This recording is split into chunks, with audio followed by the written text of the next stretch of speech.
Capítulo 2. Mi primer día en la escuela secundaria Hawkins fue un martes. Para entonces el curso ya había empezado hace más de un mes. Mamá no nos había obligado a ir el día anterior porque todavía no tenían todos nuestros documentos. Pero esa mañana ella asomó la cabeza en mi habitación y me dijo que me levantara. Todas mis cosas estaban todavía en cajas y pensé que me haría deshacer el equipaje, pero solo sonrió y me dijo que era hora de ir a la escuela. Me dio la impresión de que tal vez tener a Billy por ahí todo el tiempo comenzaba a volverlo un poco loca, o tal vez finalmente se había dado cuenta de que me había pasado 3 días en la sala de juegos y habría pasado un cuarto día ahí, pero no podía faltar a la escuela para siempre y, de todas formas, ya no tenía más dinero para fichas. Después del desayuno saqué mi mochila y mi monopatín y salí detrás de Billy. El cámara olía como siempre, a la laca para el cabello y cigarrillos. Billy se deslizó en el asiento del conductor y encendió el motor. El automóvil rugió al despertar con un gruñido irregular, y un instante después ya estábamos arrasando la carretera rural de 2 carriles, rumbo a la ciudad, más allá de bosques y campos y montones de ganado. En el asiento del conductor, Billy mantenía la mirada al frente. Dios, ese lugar apesta. Apuesto a que ya estaba planea tu próxima fuga en la cárcel, ¿no? Mira por la ventilla con la barbilla apoyada en la mano. No, mamá estuvo a punto de sufrir una embolia cuando la policía me llevó a casa desde la estación de autobuses de San Diego. Ella no paró de hablar de cuánto los había asustado y lo peligroso que era simplemente salir corriendo a Dios sabría dónde. Pero estaba completamente equivocada, perdida, no había entendido nada. Yo no había salido corriendo a Dios sabría dónde. Me iba a Los Ángeles para ver a papá. Claro, para mamá. Sin embargo, eso había significado más o menos lo mismo. Desde que se habían separado, papá había estado viviendo en un pequeño y asqueroso apartamento en East Hollywood, con alfombras apelmazadas y ventanas tan sucias que hacían que todo pareciera como si estuviera bajo el agua. Él se quemaba con el sol incluso más fácilmente que yo. Era un irlandés, con el cabello tan oscuro que parecía teñido, pero podías ver las venas a través de su piel. Sabía de ciencias y de matemáticas, y todas las respuestas de crucigrama de domingo, y podía ver un candado Master Lock con un clip y la lengüeta de una lata de Coca-Cola. Mamá no lo soportaba cuando pasaba la noche con él. Se preocupaba por todo, los ladrones y los accidentes de tráfico, y si tendría o no una hora para irme a dormir, incluso cuando se llevaba bien. Él siempre le fastidiaba dejándome hacer las cosas que ella no me permitía. No era difícil hacer que mamá enloqueciera presa del pánico, pero las cosas que le preocupaban con respecto a él ni siquiera eran tan importantes. No me llevaba a peleas de perros, él solo me enseñaba a usar un taladro para hacer un cochecito con cajas de naranjas y ruedas de patines. Después del divorcio, mamá se volvió toda más nerviosa y papá más descuidado.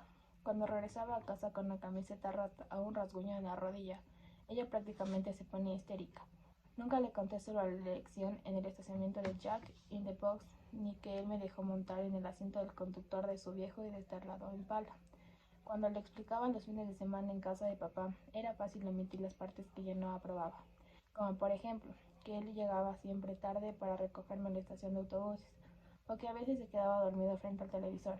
Los fines de semana le gustaba conducir hasta el hipódromo y yo me sentaba en el taburete de plástico junto a él. Comía cacahuates y observaba los caballos. Mudarse con él no habría sido lo peor del mundo. Los Ángeles era una ciudad genial. Tenía clubs punk y el restaurante de salchipapas Okie Dog y bandas de chicas con monopatín. Echaría de menos a mis amigos, por supuesto, pero las cosas se habían puesto tan raras con ellos ese verano que yo ni siquiera estaba segura de que eso importara. En realidad nunca había pensado en San Diego, de una manera u otra, hasta que descubrí que nos iríamos. Neil y mamá nos sentaron en el salón y nos dijeron que habían decidido que nos mudáramos a Indiana. Pero eso era mentira. Neil lo había decidido. Mamá solo asintió, sonrió y aceptó jugar. Billy fue el que perdió el control con la noticia. Puso su música a todo volumen, dio portazos por toda la casa y no apareció a la hora de la cena. Yo solo decidí que no iría. Sin embargo, mi fuga duró poco. La policía me llevó a regreso. Reuní todas mis cosas en 10 cajas de cartón de la licorería y observé cómo los de la mudanza los aplicaban en las partes traseras de un camión alquilado. Ahora estábamos aquí, en Hawkins. El pueblo era más pequeño de lo que había imaginado, pero también algo dulce. Podría estar bien. El centro de la ciudad era pequeño y se encontraba en mal estado, pero al menos lo decoraban para Halloween y tenían una sala de juegos. ¿Podría ser malo un lugar con un salón de juegos? A mi lado, Billy miraba la carretera como si esta la ofendiera. La escuela secundaria Hawkins era un largo edificio de ladrillos al otro lado del estacionamiento del instituto. Era sencillo y robusto, más parecido a una cárcel del condado que una escuela. Mamá había dicho a Billy que me llevara y entrara conmigo para asegurarse de que tuviera todo listo para mi primer día. Pero él pasó volando más allá de la puerta principal y entonces aceleró de pronto hacia el aparcamiento del instituto. P. Lo miró y le golpeé el salpicadero con la mano. Se suponía que debías dejarme. Billy giró la cabeza para mirarme. Pero no quiero, Max. No me pagan para ser tu niñera. Si no te gusta, quizá mañana puedes ir andando. No respondí, solo tomé mi mano patina y mi mochila. Cuando salí del coche no miré atrás. Encontré fácilmente la oficina, en un pequeño pasillo a un lado de las puertas principales. La mujer detrás del mostrador vestía una brillante blusa pasada de moda. Cuando le dije que por qué estaba ahí, me miró como si fuera una especie de criatura extraña. Finalmente se volvió y llamó a otra señora que estaba hurgando en un archivador. Doris, tenemos un horario de clases para Mayfield. La otra mujer dejó sus carpetas y se acercó al mostrador. ¿Para qué necesitas un horario a mitad del semestre?, dijo, como si estuviera confundida. No respondí, solo suspiré y abrí los ojos ampliamente en señal de impaciencia. Era una mirada que mamá no podía soportar. Ella decía que ese gesto solo me haría las cosas más difíciles, pero me daba cuenta de que lo hacía sentir avergonzada, como si tuviera que disculparse por mí. Yo no estaba siendo amable. Estaba casi segura de que las mujeres de la oficina me harían guardar el monopatín. En California, la regla era que tenías que guardarlo en tu taquilla, pero aquí nadie parecía tener una opinión al respecto. Tal vez ni siquiera tenía una regla para monopatines. Tal vez nunca habían visto uno. Mi primera clase era ciencias, y me presté en el aula después de que sonara el timbre. A pesar de que todos estaban sentados, en el aula había muchos pupitres vacíos, como si el grupo tuviera que haber sido más grande. Sabía que era solo porque el aula era grande y Hawkins un pueblo pequeño, pero los sitios vacíos hacían que pareciera como esa parte de una historia en la que no todos han regresado tras enfrentarse con un monstruo. El profesor me puso al frente del aula mientras me prestaba. Es muy molesto que cierto tipo de adultos te llamen siempre por tu nombre completo, como si hubieras hecho algo indebido. Cuando lo corregí, creo que algunas de las chicas rieron y cuchichearon, pero los chicos solo miraban fijamente. El resto de la mañana fue aún peor, como si la escuela intentara demostrarme exactamente de cuántas maneras yo no pertenecía a ella. En historia, todos estaban trabajando en sus proyectos semestrales. El señor Rogan me hizo llenar una hoja de trabajo fotocopiada mientras los demás juntaban sus escritorios en equipos de 3 y 4. Al final ni siquiera recordó pedirme que se le entregara. No había tenido que hacer amigos desde que era pequeña. Nunca había descubierto cómo hablar con otras chicas. En mi hogar siempre criticaban que no me importara las uñas postizas o los permanentes, aunque cuando veía películas de monstruos no lo hacía para chillar y gritar. Todos los días durante el verano se tumbaban junto a la piscina, se frotaban los hombros unos con otros con aceite de bebé y hablaban de chicos. Yo no estaba interesada en quemarme tratando de conseguir un hermoso bronceado, y conocía a chicos reales y casi por ninguno de ellos valía la pena derretirse. Mamá había entrado a un frenesí de ama de casa durante todo el fin de semana anterior, haciendo el equipaje, todo, luego doblando la ropa y planchando. Finalmente acabó y la atrapé en mi habitación, revisando las cajas. Esa mañana ella sacó el suéter Spirits que me había comprado hace un año en Fashion Bar y lo puso sobre mi cama. Era de tonos pastel y rayas, con grandes botones de plástico. Nunca lo había usado. Me quedé mirándolo, tratando de averiguar exactamente lo que ella quería. Estaba vestida con vaqueros y un suéter como lo que todos los días uso. ¿Para qué es eso?, dije. Sabía que debería complacerla, pero no estaba dispuesta a asistir a mi primer día en una nueva escuela vestida como otra persona. Ella sonrió débilmente. Es tu primer día. Pensé que te gustaría usar algo un poco especial. ¿Por qué? Su sonrisa se desvaneció y miró hacia otro lado, jugueteando con la manga del suéter. Oh, no lo sé. Es solo que parece un desperdicio, ¿sabes?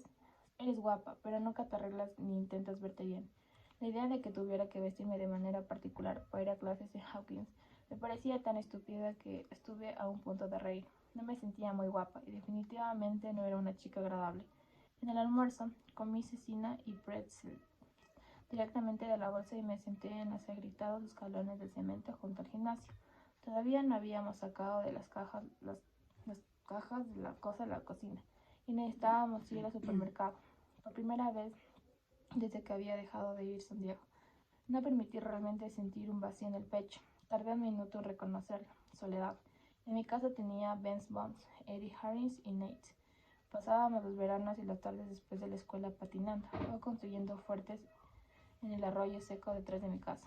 E incluso, después de que se mudó a Los Ángeles, tenía papá. Él está lleno de ideas y sabía cómo hacerme sentir acompañada incluso cuando no era verdad. Él siempre se emocionaba con los juegos mentales, equipos de espionaje, códigos secretos, escondites. Era la solución, el enigma, lo que le gustaba. Cuando era pequeña, antes de que él se mudara a Los Ángeles, él solía esconder notas entre mis deberes. Me encontraba trabajando en un informe de historia u hojeando mi libro de inglés. Entre las páginas descubría un pequeño papel doblado con un mensaje en código, un rompecabezas que había hecho usando círculos y triángulos, o palabras que sonaban igual pero se escribían diferentes. Mientras yo pensaba que era genial, eso es lo que decía mamá. No parecía que ella pudiera superar jamás lo mucho que le irritaba que él fuera tan inteligente y tan bueno en todo. Y aún así, tuviera que trabajar por las noches en las oficinas de fianza, o a veces que no trabajara en absoluto. Sin embargo, papá no era una persona que pudiera tener un empleo regular con horario fijo. Los trabajos que hacían eran en su mayor ilícitos y, después del divorcio, dejó de fingir que había sido de otra manera. Dormía muy tarde y pasaba las noches jugando al billar o falsificando identificaciones. La manera en la que hacía dinero avergonzaba a mamá, pero tenía sentido para mí. Yo entendía cómo era saber que debías seguir las reglas, pero aún así sentirte tan atrapada que pensabas que ibas a explotar. Lo único posible era quedarse quieta y esperar. Y en cuanto sonara la flauta, salía corriendo por la puerta y sumando calle abajo. Cuando la clavícula mataba para jugar en el patio, un pequeño grupo de chicas estaban en círculo, pasándose perezosamente entre ellas una pelota de goma. Era el tipo de chicas en la que mi mamá probablemente deseaba convertirme, con rebecas de pana y faldas a cuadros por debajo de las rodillas. Ni siquiera usaban esmalte de uña ni se peinaban. Dos de ellas llevaban suéter, y lo único que pude pensar fue en lo aliviada que sentiría mamá si pudiera que había estado en lo cierto después de todo. Por un segundo pensé en acercarme a ellas, pero ¿qué se suponía que iba a decirles?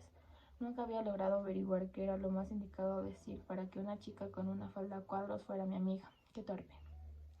Pasé el resto del tiempo del almuerzo yendo a un lado a otro por el pavimento inclinado atrás de la escuela. Estaba traqueando cuesta abajo por tercera vez cuando tuve una sensación extraña e inquietante, como si estuviera bajo reflectores en el centro de un escenario. Había un grupo de chicos reunidos detrás de la cerca de alambre y me miraban.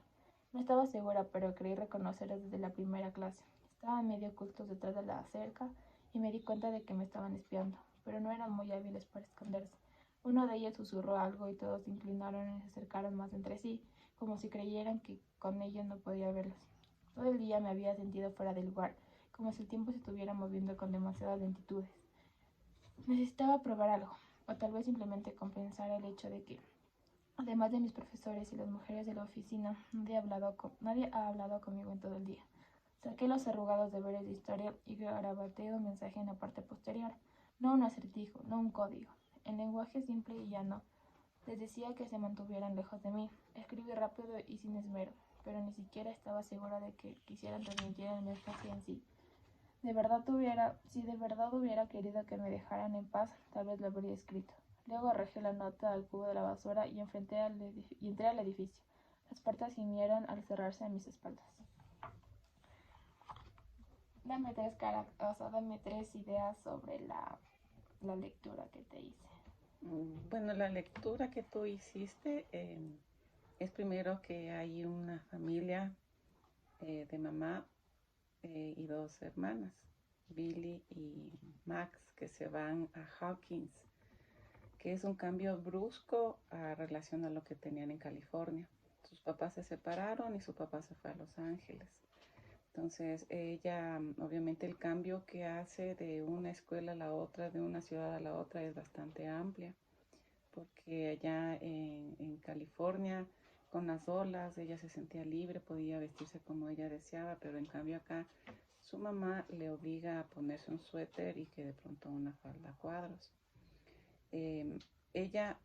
La mamá de Max y de Billy, sufre cuando Max va a la casa del papá porque el papá es descontrolado, o sea, es más liberal y, y está preocupada porque a la mamá no le gustaba en la forma en la que conseguía el dinero y cómo se llama esto. Y ella también preocupada porque cuando va a la escuela ve un montón de niños que le quedan viendo y se siente incómoda. Y ella trata de hacer una nota donde le dicen que le dejen en paz, pero no la escribe, o sea, no, y deja así en paz y para ver qué es lo que pasa en el resto de su colegio.